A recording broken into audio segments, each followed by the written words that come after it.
નમસ્કાર દર્શક મિત્રો, નયા ભારત ન્યૂઝમાં તમારું હાર્દિક સ્વાગત છે। હું છું મનસુરી શેરવાનો। ડભોઈ તાલુકાના ચંદવાડા ગામ પાસે ઓરસંગ નદીના પાસે આવેલો જૂનો બ્રિજ કેટલીક જગ્યાએથી તિરાડો પડી ગઈ છે અને મોટા મોટા ખાડા પડી ગયા છે, જેને લઈને વાહન ચાલકોને તકલીફનો સામનો કરી રહ્યો પડ્યો છે। સ્ટેચ્યુ ઓફ યુનિટી મેઇન રસ્તો હોય, જેને લઈને ચોમાસા પેટ તેના ખાડા અને ધારો પૂરવામાં આવે તો વાહન ચાલકોને તકલીફનો સામનો ન કરવો પડે।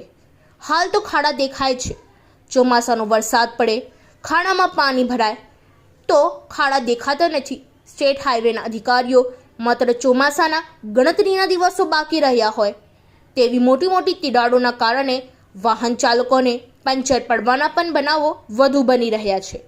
એક તરફ સરકાર સ્ટેચ્યુ ઓફ યુનિટીને વધુ પાદળની આપ છે, ઓરસંગ નદીના આવેલો અવર જવર જૂનો બ્રિજ ખરાબ હાલતમાં થઈ ગયો છે।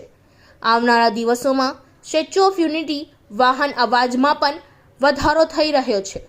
વહેલી તકે પીડબ્લ્યુના અધિકારીઓ અને સ્ટેટ હાઈવેના અધિકારીઓ ભેગા થઈ એનું નિરાકરણ લાવે અને ખાડા પૂરવામાં આવે તેવી લોક માંગ ઉઠવા પામી છે। Bureau report Lalabhai Bhatiyara.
इस वीडियो को लाइक करें, हमारे चैनल को सब्सक्राइब कर बेल आइकन जरूर प्रेस करें